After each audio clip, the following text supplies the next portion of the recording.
نحمده ونصلي على رسوله الكريم أعوذ بالله من الشيطان الرجيم بسم الله الرحمن الرحيم واضرب لهم مثلا أصحاب القرية إذ جاءها المرسلون إذ أرسلنا إليهم اثنين فكذبوهما فعززنا بثالث فقالوا إنا إليكم مرسلون قالوا ما أنتم إلا بشر مثلنا وما أنزل الرحمن من شيء إن أنتم إلا تكذبون قالوا ربنا يعلم إنا إليكم لمرسلون وما علينا إلا البلاغ المبين قالوا إنا تطيرنا بكم لئن لم تنتهوا لنرجمنكم وليمسنكم منا عذاب أليم قالوا طائركم معكم أئن ذكرتم بل أنتم قوم مسرفون وجاء من أقصى المدينة رجل يسعى قال يا قوم اتبعوا المرسلين اتبعوا من لا يسألكم أجرا وهم مهتدون. Respectful honorable friends, verses recited which are from the final verses of the 22nd Juz. And in these verses, Allah subhanahu wa ta'ala makes mention of a specific village and the people of this village who Allah subhanahu wa ta'ala had destroyed. The incident continues in the following verses. However, as that falls into the next juz, I've cut it short. So in order to keep the juz sequence in its place. So in it Allah subhanahu wa ta'ala makes mention of, or gives an example, that وَضْرِبْ لَهُمْ مَثَلًا أَصْحَابَ الْقَرْيَةِ إِذْ جَاءَهَا الْمُرْسَلُونَ. Addressing Nabi Kareem sallallahu alayhi wa sallam, Allah says, and give them the example of the people, Ashab al-Qarya, the people of the village. إِذْ جَاءَهَا الْمُرْسَلُونَ, when the messengers came to them. Allah subhanahu wa ta'ala, various occasions in the Qur'an, as we have covered, mentions and gives examples of previous nations and examples of the previous Anbiya alayhim salatu salam, and incidents by which we can take heed from and we take lesson from. Here too Allah subhanahu wa ta'ala gives one example of the Ashab al-Qarya. Who are the Ashab al-Qarya referring to, that Allah refers to here? Ibn Abbas and many other Mufassireen are of that opinion that this Qarya refers was I.T.A. I.T.A, which is a well-known historical city or village of Sham. And this has mentioned in the Bible as well, in the Torah as well. The city has been mentioned there as well, which is known as Antioch as well. So there are those who are of that opinion that it refers to this I.T.A. And I.T.A was from the famous cities which were predominantly Christian cities. They were very focal places, and I.T.A, Allah subhanahu wa ta'ala had given it a lot of external beauty. It was a very beautiful city, and the church or the temples that were built there were made out of gold, and there were a number of these temples. Allama ibn Kathir rahimahullah, he objects to it, and he is of that opinion that it cannot be this specific Antakya. And one of the reasons he gives is that Antakya was predominantly Christians. Whereas this Antakya, or the Ashab al-Qarya here, are those who are idol worshippers and who Allah subhanahu wa ta'ala had destroyed. And then the other Mufassirin who have rejected this opinion of Allama ibn Kathir, and they have given their various opinion. Hazrat Hakim Umar rahmatullahi in his Bayan al-Quran mentions that the whole point here is the example that Allah Ta'ala gives us and what Allah Ta'ala mentions to us. And for us to take heed from that, it is not necessary for us to need to know which city and which village it actually was. And as the usul is abihum ma abhamullah, keep vague that which Allah Ta'ala has kept vague. That when Allah subhanahu wa ta'ala himself has not specified which village it was, then it is not necessary that we have to also specify which village it was. Because there is nothing mentioned specifically in the hadith, but it is more in the tafsir, the mufassirin have mentioned, and Majmu al-Buldan as well is quite firm in identifying this Ashab al-Qarya as Antakya. So whichever village it was, whether it was Antakya or anywhere else, Allah subhanahu wa ta'ala mentioned that this was a beautiful city. إِذْ جَاءَهَا الْمُرْسَلُونَ, and when the messengers came to them to preach Islam to them, Tawheed to them. إِذْ أَرْسَلْنَا إِلَيْهِمُ اثْنَيْنِ فَكَذَّبُوهُمَا فَعَزَّزْنَا بِثَالِثٍ فَقَالُوا إِنَّا إِلَيْكُمْ مُرْسَلُونَ. إِذْ, and remember when, أَرْسَلْنَا إِلَيْهِمُ اثْنَيْنِ, we sent two prophets to them. فَكَذَّبُوهُمَا, the people rejected them, so then فَعَزَّزْنَا بِثَالِثٍ, we enforced them with a third prophet.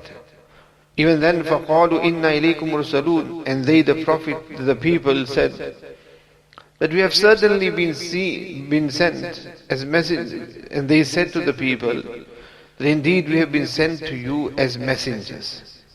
So Allah subhanahu wa ta'ala sent two messengers to them, Sadiq and Masduq. Sadiq and Suluq, these were the names of the two Anbiya mentioned that Allah Ta'ala has sent to them. The people did not accept them, فَكَذَّبُوهُمَا, the people had rejected them. So Allah subhanahu wa ta'ala then sent a third prophet to them, whose name was either Shalom, and one opinion is Shamun. This was the third Nabi prophet that Allah subhanahu wa ta'ala sent to them, and they verified and said to them that look, we are inna ilaykum mursalun. قالوا ما أنتم إلا بشر مثلنا وما أنزل الرحمن من شيء إن أنتم إلا تكذبون. And what did the people reply? They said, the people said, قالوا ما أنتم إلا بشر مثلنا, that you are mere humans like ourselves. Means that how can you be the prophets when you are humans just like us?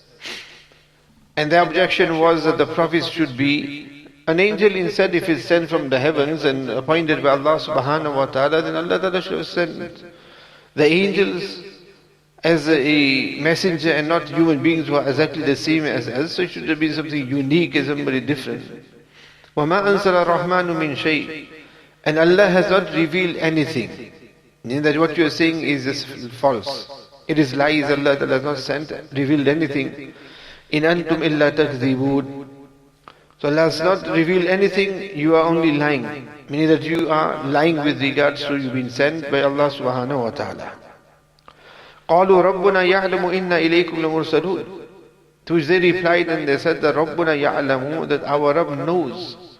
إِنَّا إِلَيْكُمْ لَمُرْسَلُونَ, that we have been sent as messengers to you. There are those of the opinion that these were the Anbiya that I mentioned to you. Some have mentioned some other names. And some Mufassirin of that opinion that these were from the Hawareen of Sayyidina Isa alayhi salatu salam. That because this was during that time, so they were not messengers from Allah subhanahu wa ta'ala, but they were from the Hawareen, and because they came with the message of Allah subhanahu wa ta'ala. So for that reason they've been regarded to be messengers as well. But the more founded opinion is that these were Anbiya, these were prophets sent by Allah subhanahu wa ta'ala, and they were met with the same resistance as the others. And this is a lesson that Allah subhanahu wa ta'ala is reminding Nabi Kareem sallallahu alayhi wa sallam as well, that when the Quraysh of Makkah reject your prophethood, and when they make such type of excuses, and the people before, they made the same excuses with the Anbiya that came to them as well, that they also made, and their condition is, as Allah Ta'ala mentions elsewhere in the Qur'an as well, that had Allah Ta'ala sent the prophets as an angel, then they would have objected to that as well. That if an angel is totally different to us, so it should have been a bashar, a human being. So we can relate, or that insan, bashar, prophet could relate to us. An angel is totally different to us, the total different species to us. So they would have rejected that. They would have objected to that as well. And when Allah subhanahu wa ta'ala had sent a bashar, they rejected that and they objected to that as well. The whole idea is that they didn't have any intention to believe. And the reason why Allah subhanahu, if Allah ta'ala wanted to, Allah ta'ala could have sent an angel. But it just is common sense as well, that the prophet should be a bashar, so that we can relate to them.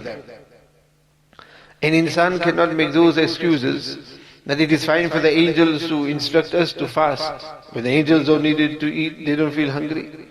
It's easy for them because they don't feel thirsty. They do not marry, so it's easy for them in subduing their temptations and desires. So many other things, they don't have the same needs as we have. They do not become tired that they need to sleep or rest during the night. So many differences would be there. Whereas the Anbiya alayhi salatu wasalam were all bashar. And they were not nur, because nur is what the angels are. And they were bashar, insan. So every Nabi that Allah had sent was a bashar, they were human beings. And Nabi Kareem sallallahu alayhi wa sallam as well was what? A bashar as well, human being. So قالوا ربنا يعلم إنا إليكم لمرسلون. The Anbiya replied as well that our Rabb knows that which we have been sent, as messengers to you. وَمَا عَلَيْنَا إِلَّا الْبَلَاغُ الْمُبِينَ.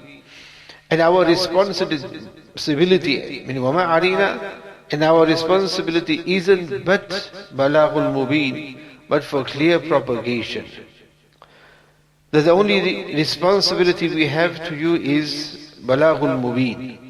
That's why the Anbiya alayhi salatu wasalam, whatever message they have brought to the people has always been balaghul mubin. It has always been clear message, clear propagation. There's never been anything that has been ambiguous or anything that hasn't been clear when it has come to the message of Tawheed and believing in Allah subhanahu wa ta'ala. However, the people, they rejected it, and at the same time what did they say? قَالُوا إِنَّا تَطَيَّرْنَا بِكُمْ لَئِن لَمْ تَنْتَهُوا لَنَرْجُمَنَّكُمْ وَلَيَمَسَّنَّكُمْ مِنَّا عَذَابٌ أَلِيمٌ. The people said that إِنَّا تَطَيَّرْنَا بِكُمْ, that we experience or we sense evil bikum from you. The word تَطَيَّرْنَا here refers towards a bad omen. It means a bad omen. That means that we sense something evil from you. That we only expect but an evil presence from you. That you have come, and by your coming there is something evil upon us. And because لَيْلَمْ تَنْتَهُ, if you do not stop, تَنْتَهُ, to stop, then لَنَرْجُمَنَّكُمْ, we will definitely stone you.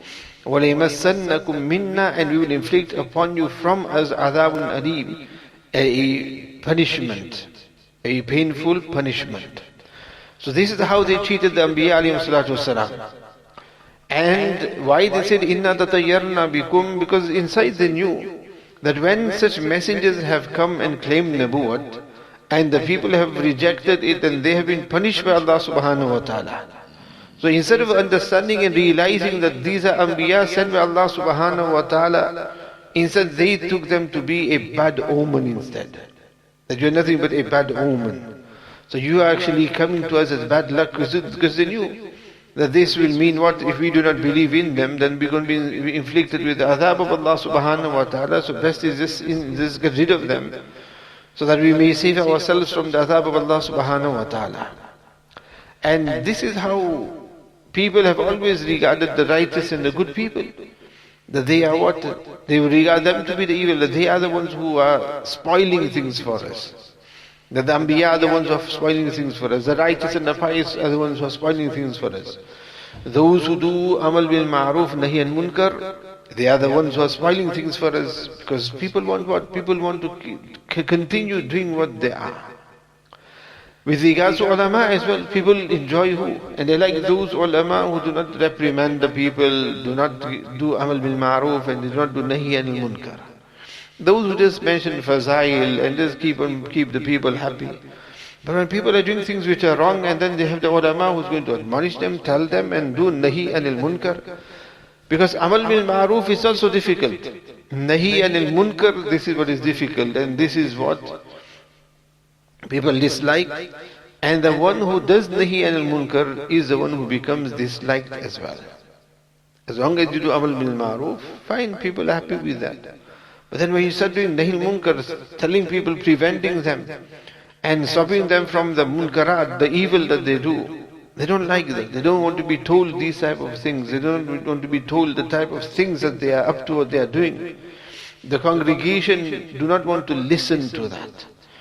They don't mind telling them, you telling them, okay, read your salah, and these are the virtues of salah, and do this good deeds, do those good deeds, these are the virtues of it.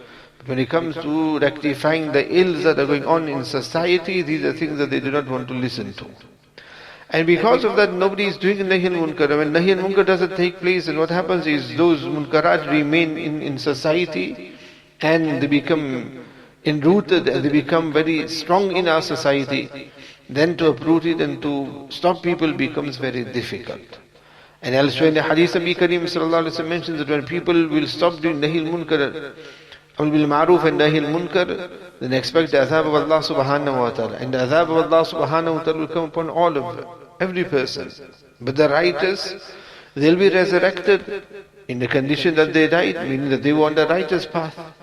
But that will inflict what? The azab of Allah subhanahu wa ta'ala when people stop doing nahi anil munkar. Shah Abar al-Haq sahab rahmatullah alayhi, he established Majlis Dawatul Haq in Hardoi for that very purpose. And as a Shah Abar al-Haq sahab rahmatullah alayhi would actually stress on this as well, that he would say that just the way there is a Jamaat that is doing amal bil ma'ruf, and that Jamaat referring towards the Tabligh Jamaat, that they do amal bil ma'ruf, he says there should be a Jamaat who are doing nahi anil munkar as well. Because it is two things, isn't it? It is both. It's not just one thing, the amal bil ma'ruf, it is nahi munkar as well.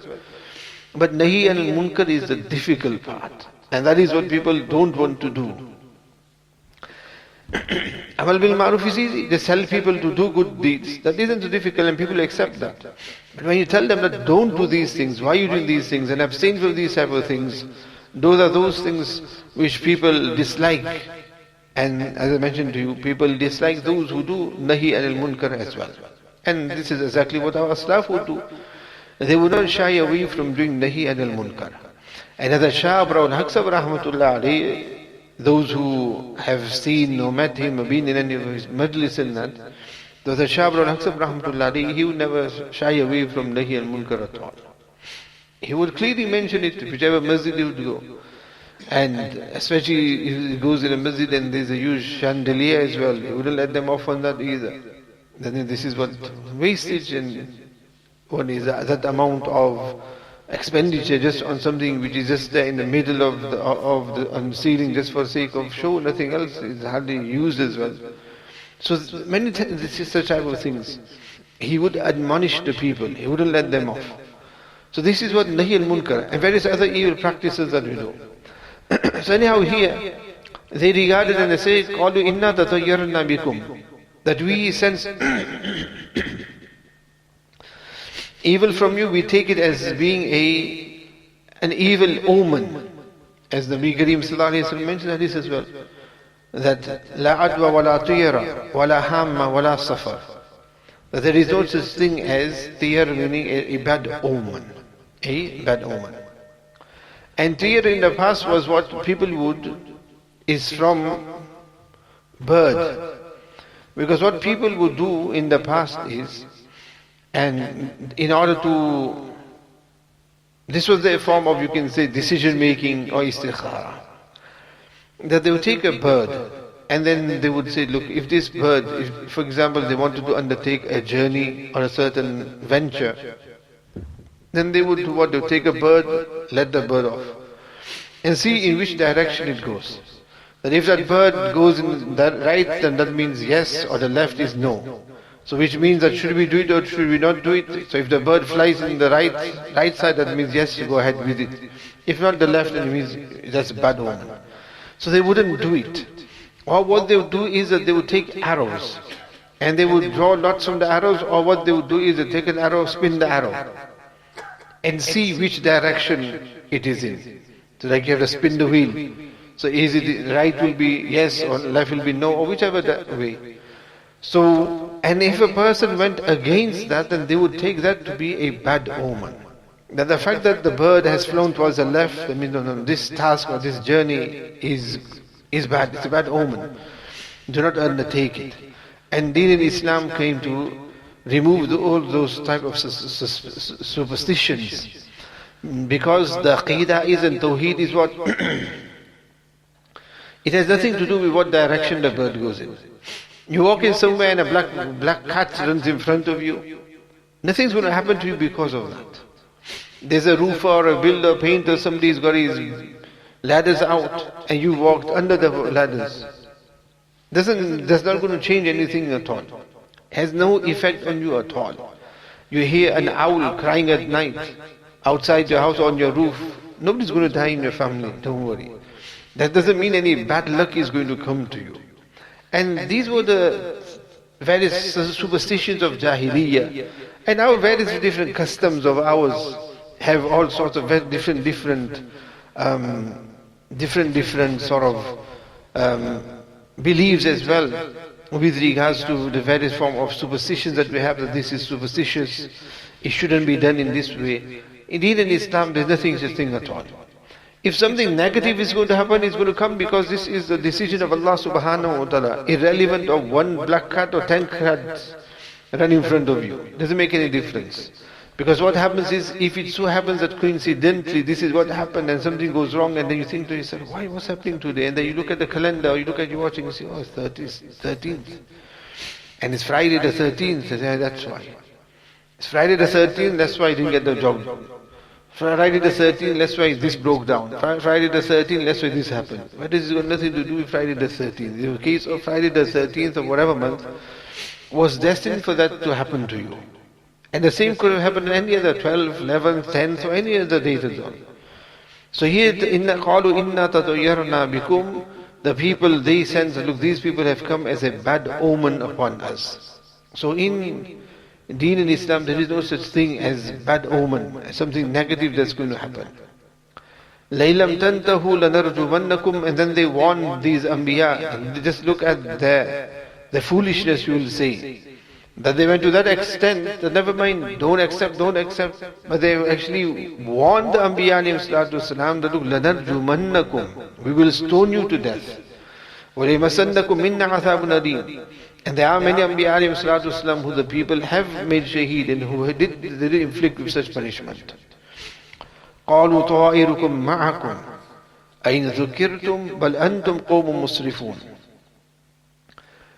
The messengers then replied that if you regard us to be evil, then the haqiqat reality is طَائِرُكُمْ مَعَكُمْ. That your bad luck is with you. Meaning the evil that will come to you is with you. Meaning it's going to come your way because of what you have done yourselves. It is due to yourselves that you are the ones who will inflict that wrong upon you. أَإِن ذُكِّرْتُمْ, because you have been given advice.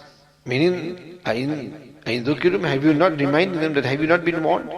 So the fact that the warning has come to you, then it is foolish indeed for you to go against it.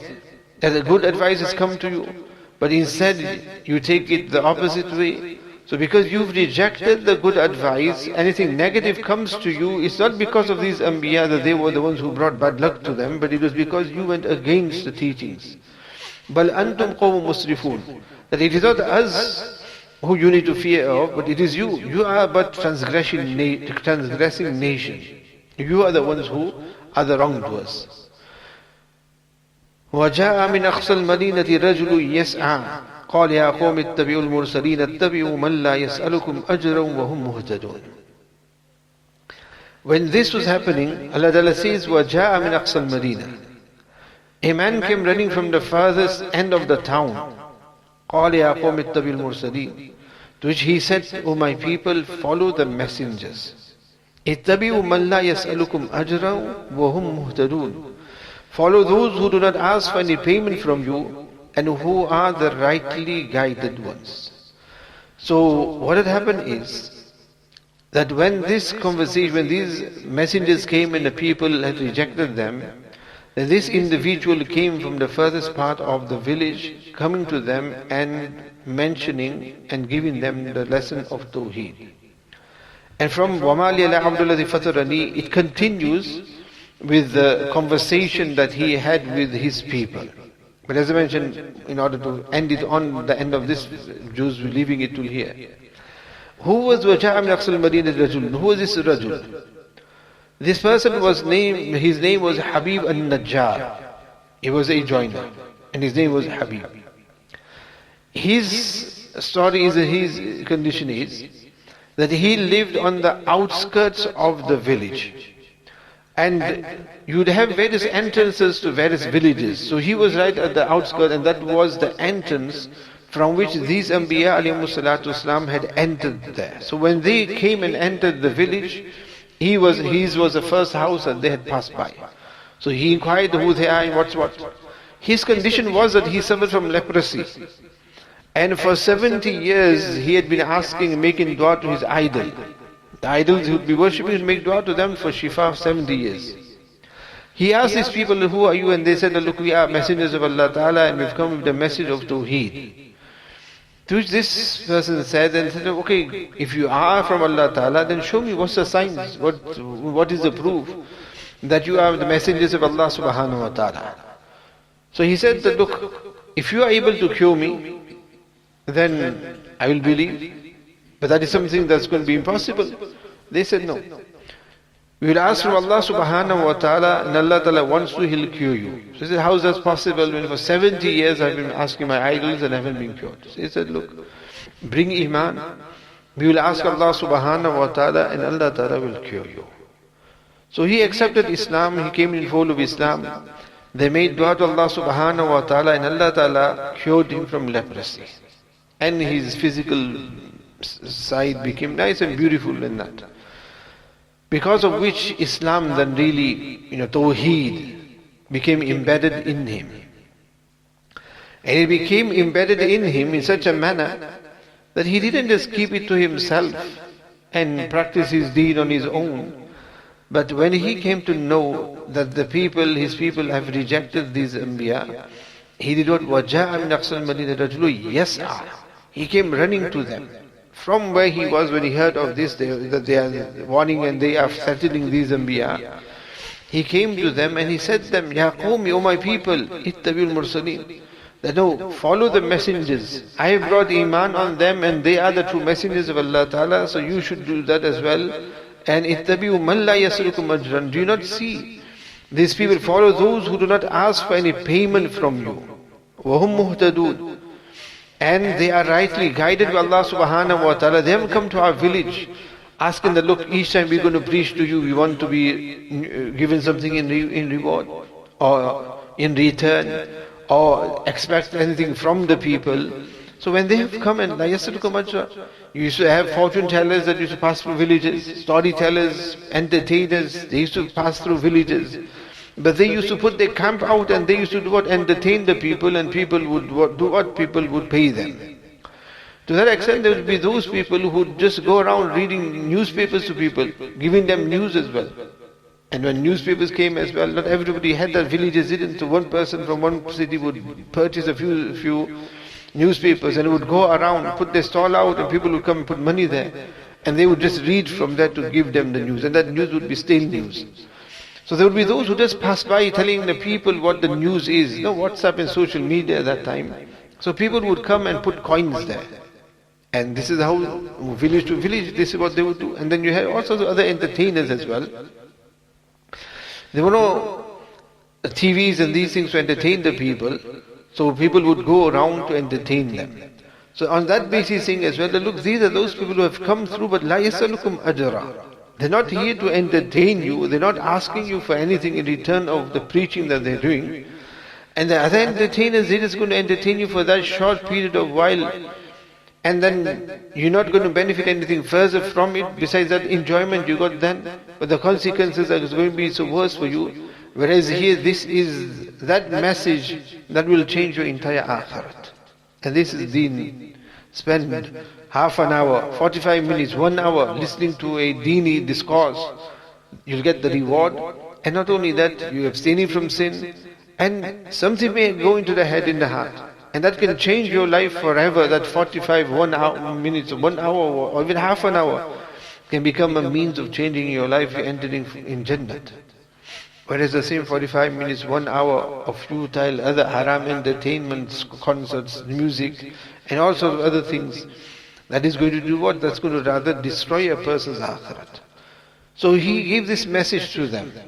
And then further on, it continues the dialogue that he had with his people, which we'll leave for next week, inshallah. But in between, then what had happened is that just the way these people were so arrogant that they had warned the Anbiya of Allah Ta'ala that, look, we will destroy you as well. So they didn't leave him. So they killed him. They killed him. And Abdul Masud Allah mentioned that he was flogged. They stoned him to death. Others mentioned that he was beaten to death.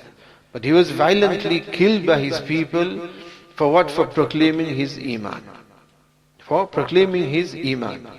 And Allah subhanahu wa ta'ala, after that the conversation will continue, in reward of it Allah ta'ala sent him directly into Jannah. And even at that time when he was being injured and he was being inflicted by his people, as Allah ta'ala says, قِيلَ دُخُلِ الْجَنَّةِ, it was said to him that enter into Jannah. And that's when he said as well, قَالَ يَا لَيْتَ قَوْمِي يَعْلَمُونَ, if only my people had known what my plight is. This was a true da'i. This was a person who had tawheed in him, that he didn't stay quiet, he went and immediately told his people, face the consequences with. And according to one riwayat, at that time when they were inflicting this injury upon him and killing him, even at that time he made dua to Allah subhanahu wa ta'ala, guide my people. As well as he was not a leader of the tribe or leader of the village or so, he was just a common person, but he had fikr for his qawm, for his people. So even at that time, whilst he was dying, he made dua, Allah, guide my people.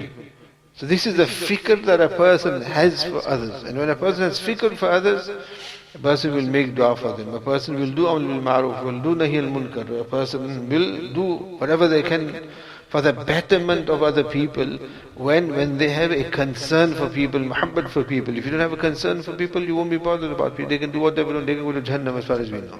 But these were those who, they didn't have that attitude. The Anbiya didn't have that, the Mursaleen, they didn't have.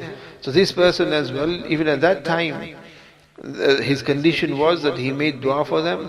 And when he entered in Jannat, and then as well he didn't just say, okay, let me enjoy Jannat. Even then he said, if only my people, if they could see where I am now. But that is what a test is. If we were to see every of our deceased, you leave and drop them off at the airport and you see, okay, they're going through this, to the check-in, and they're going through this gate. So if you were to see exactly that, oh, they're all going to the gate of Jannat or the gate of Jahannam, then there would be no test at all. Every person will do good deeds and become good. And so, but the marhum knows that, look, this is where I am going, and if only the people were aware. So this is where Allah subhanahu wa ta'ala makes mention of this person in the Qur'an as well. Again, these are those legacies that people leave behind. So loved by Allah subhanahu wa ta'ala, that Allah ta'ala makes mention of them in the Qur'an as well.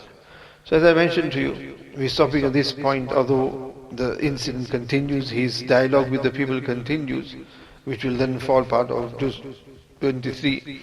Allah subhanahu wa ta'ala gives all the understanding, and Allah subhanahu wa ta'ala gives us all, grant us all such quwwah of iman as well.